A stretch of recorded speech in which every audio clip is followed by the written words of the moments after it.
அஸ்ஸலாமு அலைக்கும் வரஹ்மத்துல்லாஹி வபரகாத்துஹு. வணக்கம்.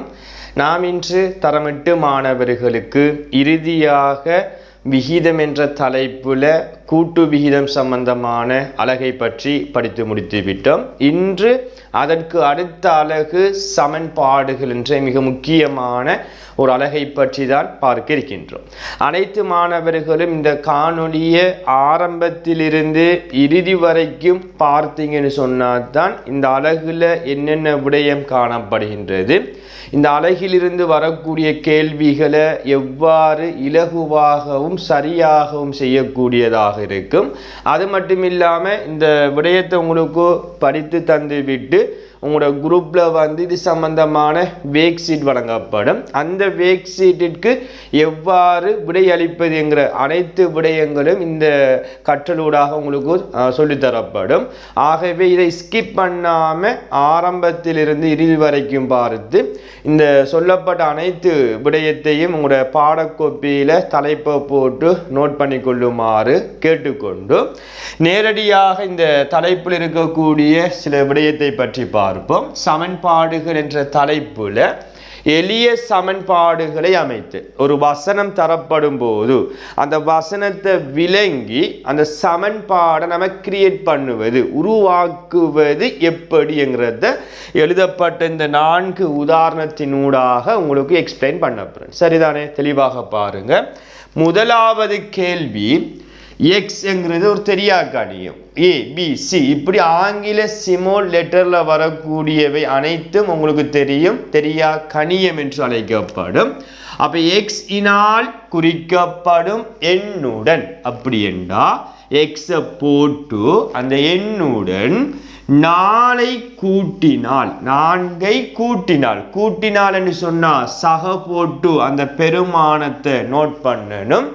கழிக்கணும் என்றா குறைவு என்று சொன்னா சய அடையாளத்தை போட்டு அந்த பெருமானத்தை நோட் பண்ணணும். மடங்கு என்று சொன்னா பெருக்கணும் என்கிறத விளங்கி கொள்ளுங்க. அப்ப 4 கூட்டினால் 10 கிடைக்கின்றது என்று சொன்னா சமனை போட்டு தான் 10 போடணும். இதான் அவன் கேட்ட எளிய சமன்பாடு. அதுக்கு பிறகுதான் அந்த எளிய சமன்பாடை எவ்வாறு தீர்த்து கொள்வது என்பதை பற்றி கிரேட் 7ல படிச்சிருப்போம். அதை தொடர்ச்சியாக பார்க்க இருக்கின்றோம். அப்ப இதை எவ்வாறு உருவாக்குவது என்பதை பற்றி தான் பார்த்து கொள்றோம். அதே போன்று இரண்டாவதை பாருங்க, எக்ஸின் 5 மடங்குடன் அப்ப எக்ஸ போட்டு 5 மடங்கண்டா பெருக்கணும் என்று சொல்லியிருக்கேன். 5ஆல பெருக்கினா 2 பெருக்கி வார விடையிலிருந்து 5 மடங்குடன் 2 கழித்தால் அப்ப சய 2 வார விட 40. அப்ப மடங்கு என்று சொன்னா பெருக்கணும். அப்ப எக்ஸ் 5ஆல பெருக்கினா உங்களுக்கு தெரியும் 5x சய 2, 5 தர எக்ஸ் 5x சய 2 சமன் 40 என்று வரும். இதான் அதுல சமன்பாடாக இருக்கு. அதே போன்று மூன்றாவதை பாருங்க, y-இன் அரை பங்கு. இப்போ உங்கள்கிட்ட 100 ரூபா காசு இருக்குன்னு சொன்னா அதில் அரைவாசி என்ற 2ஆல பிரித்து 50 வரும். அதே போன்று y-இன் அரை பங்கண்டா 2ஆல பிரிக்கணும், காட்பங்கண்டா 4ஆல பிரிக்கணுங்கிறத விளங்கணும். அப்போ y-இன் அரை பங்கு என்று சொன்னா 2ஆல பிரிக்கணும், 2 மடங்கு என்று சொன்னா 2ஆல பெருக்கணும், 3 மடங்கு என்று சொன்னா 3ஆல பெருக்கணும், 5 மடங்கு என்று சொன்னா 5ஆல பெருக்கணுங்கிற மாதிரி y-இன் அரை பங்குடன் அப்ப y-ஐ 2ஆல பிரித்து வார விடைய 5ஐ கூட்டினால் அப்ப அதை 5 கூட்டணும். அப்ப சக 5 கூட்டினால் வரும் விடை 20. அப்ப இதான் அந்த எளிய சமன்பாடாக காணப்படும். y-இன் கீழ் 2 சக 5 சமன் 20 என்று வரும். இதே போன்று நாலாவது y-இன் காட்பங்கு. அப்ப y என்ன செய்யணும்? 4ஆல பிரிக்கணும், அதுல இருந்து 1ஐ கழித்தால் அப்ப 1ஐ கழித்தால் வரும் விடயத்தினையாம் 16 என்று சொல்லப்படுது. அப்ப y-இன் கீழ் 4 சய 1 சமன் 16 ஆக இருக்கும். சரிதான்? இதான் ஒரு சமன்பாடை தந்து போட்டு எளிய சமன்பாடு, ஒரு வசனத்தை தந்து போட்டு எளிய சமன்பாடை உருவாக்க சொன்னா இந்த மெத்தட் ஊடாக பார்த்து கொள்ள வேண்டும். ரைட். இப்போ தொடர்ச்சியான அடுத்த தலைப்பை பார்த்தீங்கன்னு சொன்னால் கீழே தரப்பட்ட ஒவ்வொரு சமன்பாட்டையும் தீர்க்குக என்று சொல்லப்படுது. அப்போ இதுக்கு முதல் சமன்பாட்டை உருவாக்கினோம். அப்போ உருவாக்கப்பட்ட சமன்பாட்டை எவ்வாறு தீர்த்து அந்த சமன்பாட்டில் இருக்கக்கூடிய தெரியா கணியத்தின் பருமனை கண்டுபிடிப்பது எவ்வாறு என்பதை பற்றி தான் பார்க்க போகிறோம். கிரேட் 7ல் படிச்சிருப்போம். ஒரு பெருமானம் கூட்டுப்பட்டா சமனுக்கு அங்கால கொண்டு போகும்போது கழிப்படும். ஒரு பெருமானம் கழிப்பட்டா சமனுக்கு அங்கால கொண்டு போனால் கூட்டுப்படும். ஒரு பெருமானம் பெருக்குப்பட்டா சமனுக்கு அங்கால கொண்டு போனால் பிரிப்பட்டா பெருக்குப்படும். இந்த 4 விடயமும் தெரிஞ்சா ஃபர்ஸ்ட் கேள்வியை பாருங்க. எக்ஸோட 4 கூட்டுப்படுது, அது 10க்கு சமனம். அப்போ விட 10 வரணுமெண்டா சில பிள்ளைகள் எக்ஸு கொண்ட போட்டு பார்க்குற மனதால 1 4 5 பொருந்தலை, 2 போட்டு பார்க்குற 2 4 6 3 போட்டு பார்க்குற. அப்போ எந்த பெருமானத்தை போட்டு பார்த்தா விட 10 வருமெங்கிறத செக் பண்ணிக்கொள்ளும். அப்படி பார்த்தா டைம் பேய்த்திரும். அப்போ இலகுவாக செய்யக்கூடிய முறை. அப்போ எக்ஸோட 4 கூட்டுப்படுது பாருங்க, கூட்டல் முன்னுக்கு சகை இருக்கு, கூட்டுப்படுது. அப்போ சமனுக்கு அங்கால போகல, சமனுக்கு மறுபுறம் கொண்டு போகும்போது இந்த 10ல் இருந்து கொண்டு போற 4 கழிப்படும், கூட்டுப்பட்டா கழிப்படும். அப்போ எக்ஸாமன் 10ல் இருந்து 4 போனால் 6 என்று கிடைக்கும். இதான் ஆன்சர். அப்போ எக்ஸுக்கு 6 கொடுத்து பாருங்க, 6 4 10 என்று வரும். இவ்வாறு தான் செய்முறை ஊடாக தெரியா கணியத்தின் பெருமானத்தை கண்டுபிடிக்கணும். இதே போன்று 2வது 8 கூட்டுப்படுது. ஏயை கண்டுபிடிக்கணும்டா 8 கூட்டுப்படுது. ஏற்கனவே சொன்ன அதே மெதட் தான். சமனுக்கு அங்கால போனால் கழிப்படும். அப்போ 8. அப்போ ஏயின் பெருமானம் 12 என்று கிடைக்கும். இதே போன்று 3வது பாருங்க, 5 கூட்டுப்படுது. ஃபர்ஸ்ட்டுக்கு எக்ஸை மறைத்தா கூட்டல் அல்லது கழித்தல் இருந்தால் அதைத்தான் ஃபர்ஸ்ட்டுக்கு இல்லாமல் செய்யணும், கூட்டல் அல்லது கழித்தல். அப்போ கூட்டுப்பட்ட சமனுக்கு அங்கால போனால் கழிப்படும். 35லிருந்து 5 கழித்தோம் என்று சொன்னால் நேரடியாக போட்டுக்கொள்ளுங்க, 30 போடலாம். சரியா, 30 போடலாம். இப்போ நமக்கு தேவை ஒரு எக்ஸின் பெருமானம் என்றால் எக்ஸோட 6 பெருக்குப்படுது. எந்த அடையாளமும் இல்லாட்டி 6ஓட எக்ஸ் பெருக்குப்படுது, மடங்கு பெருக்குப்பட்டா சமனுக்கு அங்கால போனால் உங்களுக்கு தெரியும் பிரிப்படும். அப்போ 30 6ஆல் பிரிக்கும் போது எக்ஸின் பெருமானம் 5 என்று வரும். இதே போன்று 4வது பாருங்க, எக்ஸோட கூட்டலும் இல்லை கழித்தலும் இல்லை. அப்போ எக்ஸோட 3 பெருக்குப்பட்டா சமனுக்கு அங்கால போனால் இங்கே இருக்கிற 27 3ஆல் பிரிக்கும் போது எக்ஸின் பெருமானம் 9 என்று வரும். அல்லது சில ஆசிரியர்கள் இப்படியும் சொல்லி தருவாங்க, 2 பக்கமும் 3 பெருக்குப்பட்டா 2 பக்கமும் 3ஆல் பிரிக்கணும். பிரித்தாலும் 3 3 வெட்டுப்பட்டா 27 3 9 முறை. அப்போ எக்ஸின் பெருமானம் 9 என்று வரும். அப்போ இப்படி செய்து கொள்ளாமல் நீங்கள் இந்த முறையை பயன்படுத்தினா இலகுவாக அந்த விடையை பெற்றுக்கொள்ளக்கூடியதாக இருக்கும். இப்போ 5வது பார்த்தீங்கன்னா எக்ஸை மறைத்தீங்கன்னா 1 கழிப்படுது. பாருங்க, முன்னுக்கு சய இருக்கு, கழிப்பட்டா சமனுக்கு அங்கால போன என்ன செய்யப்படும், கூட்டுப்படும்.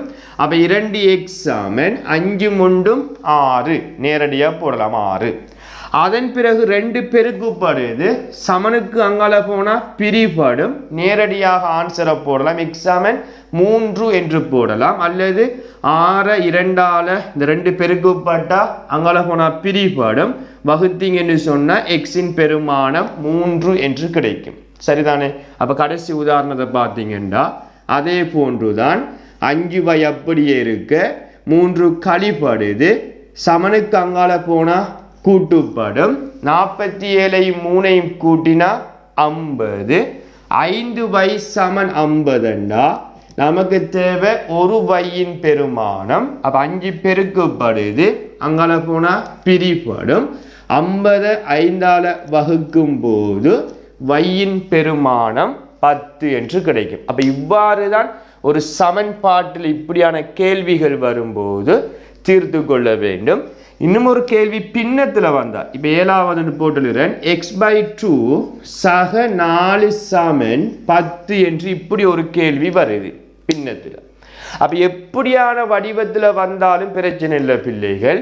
ஃபர்ஸ்ட்டுக்கு பாருங்க, 4 என்கிறது கூட்டுப்படுது, சமனுக்கு அங்கால போன என்ன செய்யப்படும், கழிப்படும். நான் இவரத்தை நோட் பண்றேன்னா, அப்ப x/2 சமன் கழிப்பட்டா 10ல இருந்து 4 போன எத்தனை 6, அதை நேரடியா போட்டிருக்கேனா, ரைட். இப்ப x வந்து 2ஆல என்ன செய்யறோம், பிரிக்கும். x வந்து 2ஆல பிரித்தா அந்த 2 சமனுக்கு அங்கால கொண்டு போகக்கோல என்ன நடக்கும், பெருக்கப்படும். அப்ப 2 6ஓட பெருக்கப்பட்டா 2 தர 6 12. அப்ப எக்ஸின் பெருமானம் 12. இப்படி பின்னத்துல வந்தாலும் சரி, எப்படி வந்தாலும் நான் சொன்ன இந்த மெதட்டூடாக நீங்க செய்து கொள்ளும் போது தெரியாக்க அணியத்தின் பருமனை கண்டுபிடிக்கக்கூடியதாக இருக்கும். அடுத்தது இந்த அடைப்புகள் பிராக்கெட் வந்தா அந்த சமன்பாடை எவ்வாறு தீர்த்து கொள்வது என்பதை பற்றி பார்ப்போம். இப்ப தொடர்ச்சியான ஒரு தலைப்பை பாருங்க, அடைப்புகள் இடம்பெறும் சமன்பாடுகளை தீர்த்து.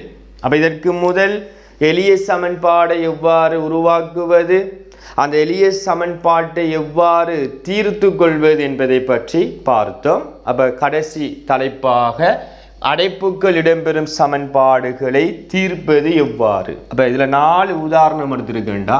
ஃபர்ஸ்ட் கேள்வியை பாரு, 2 அடைப்பு x/2 சமன் 10 என்று வருது. தெளிவாக விளங்கணும்.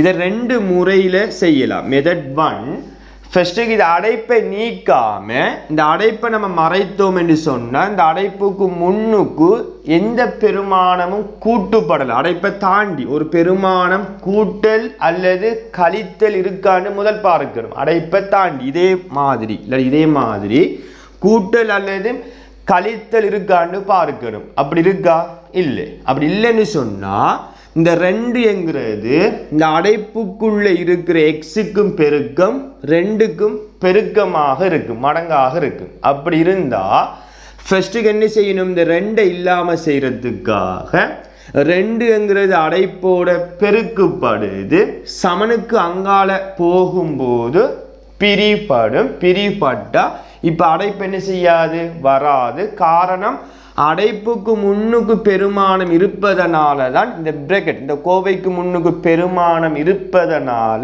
இந்த அடைப்பை நம்ம போட்டுக்கொள்றோம். இந்த பெருமானத்தை நம்ம ஃபர்ஸ்ட்டுக்கு இல்லாம செய்யும் போது பிராக்கெட் வராது. அப்ப x/2 சமன் 10 2ஆல பிரித்தா 5 வரும். நேரடியாக அந்த 5 போட்டுக்கொள்ள முடியும். அதன் பிறகு பாருங்க, 2 என்கிறது கூட்டுப்படுது, சமனுக்கு அங்கால போனா கழிப்படும். அப்ப 5லிருந்து 2 கழித்தா நீங்க நேரடியாகவும் போடலாம், இவ்வாறு கழித்து காட்டியும் போடலாம். அப்ப எக்ஸின் பெருமானம் 3 என்று கிடைக்கும். இன்னும் ஒரு மெத்தட் எப்படி என்று சொன்னா, அடைப்பை நீக்கி சுருக்கி கொள்வது. அப்ப 2 x-ஆல பெருக்கினா 2x ஆக 2 2ஆல பெருக்கினா 4 சமன் 10 அப்படியே வரும். ஏனென்றால் அந்த 2 இவருக்கும் தான் பெருக்கமாக இருக்கும். இந்த 10க்கு சொந்தம் இல்லை, சமன் 10 அப்படியே வரும்.